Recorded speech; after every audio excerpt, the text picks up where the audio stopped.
Muchas gracias, presidente. Buenos días a todas y a todos. Esta es la sección ¿Quién es quién? En las mentiras de la semana del 14 de diciembre de 2022.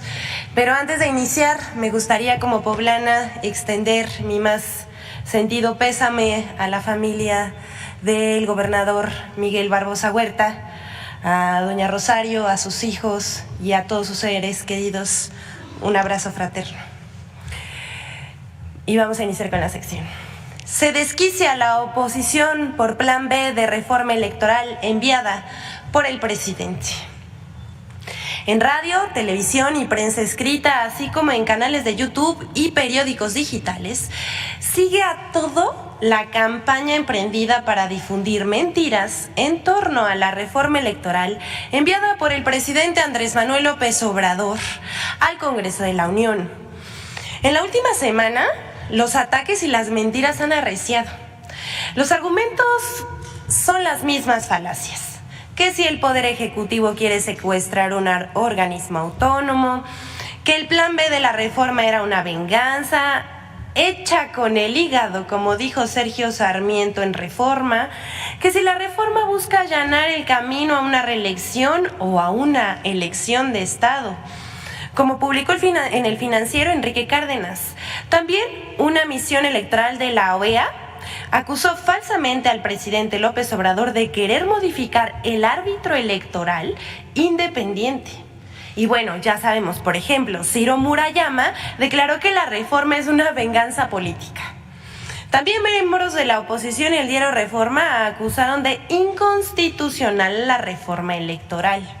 Pero ya Lorenzo Córdoba fue más allá, quien es consejero del INE y quien también tiene eco de algunos como Julen Renmentería, Emilio Álvarez y Casa y por supuesto Claudio X González, quienes insistieron en que se pone en riesgo la democracia. Todos así al unísono repiten el mismo discurso. Mauricio Merino mintió al afirmar que con el recorte el personal del INE en el territorio sería sustituido, escúchelo bien, por personas de Morena. Ya, no tienen límites, eso por supuesto que es falso.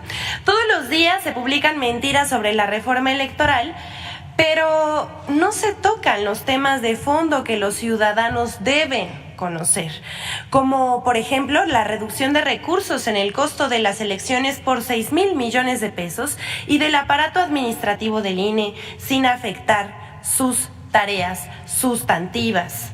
Aquí mostramos en la pantalla una gráfica de cómo es más caro el voto en México que en otros países de América Latina.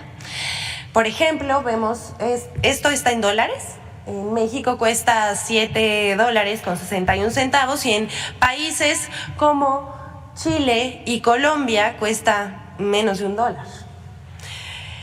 Sin embargo, eso no se dice y los diarios prefieren publicar en sus portadas, como estamos viendo aquí en la pantalla, mentiras un día sí y al otro también. Vean, nada más les pusimos aquí en la pantalla más o menos 2 semanas de cobertura con lo que tiene que ver de la reforma electoral y no solamente fueron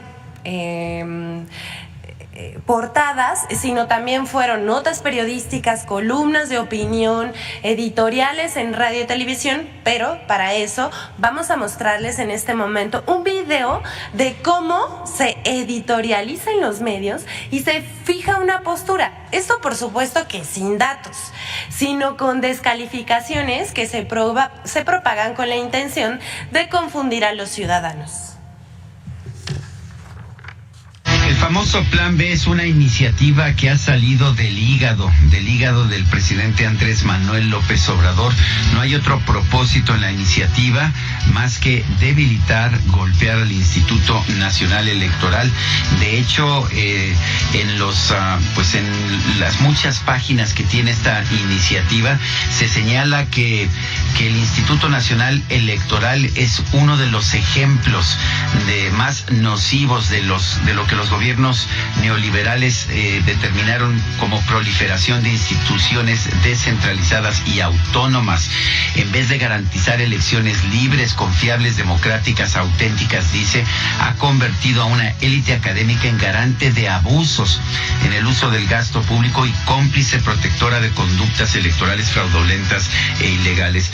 Bueno, pues si fueron tan fraudulentas las elecciones realizadas por el INE, ¿cómo es posible entonces que aceptemos el resultado de las elecciones de 2018 y de 2021 en que ganó Morena? López Obrador se quiere apoderar del INE. López Obrador quiere ser él quien determine quién va a ser el próximo presidenta de México, y no los ciudadanos, que no seamos nosotros. Y entonces, la reforma electoral a López Obrador, la reforma en la Constitución, fue bateada.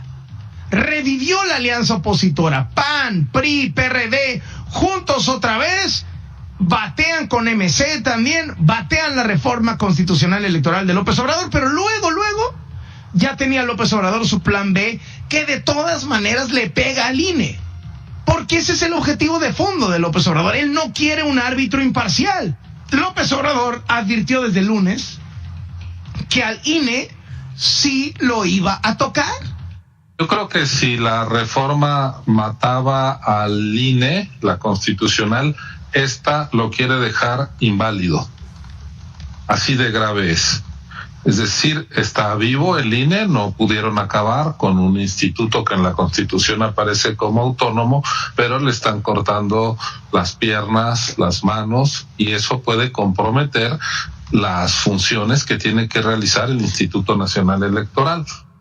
Oiga, señor Claudio, aprovechando que lo tenemos aquí nada más, hay una de las cosas que se señala que de alguna manera usted ha encabezado este movimiento ante la evasión de impuestos de sus empresas. Es una versión que públicamente usted nunca ha aclarado, y estaría bueno que ya que está aquí, pues lo aclare a las cámaras, por favor. ¿Podría?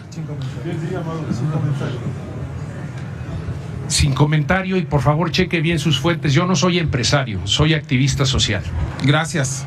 En efecto, estamos ante una reforma que genera un profundo daño al Instituto Nacional Electoral y sobre todo a los derechos que el INE está destinado a garantizar, como son pues elecciones, estándares constitucionales imparciales, dando toda la garantía a los ciudadanos. Ahora se desaparecen.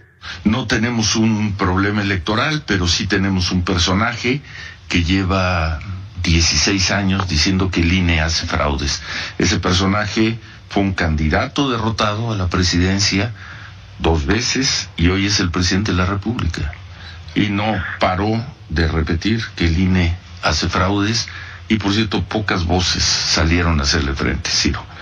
Y ahí están las consecuencias, ahí están los resultados, ¿no? También de debates que no se dieron en su momento. Bueno, se los dejamos para que ustedes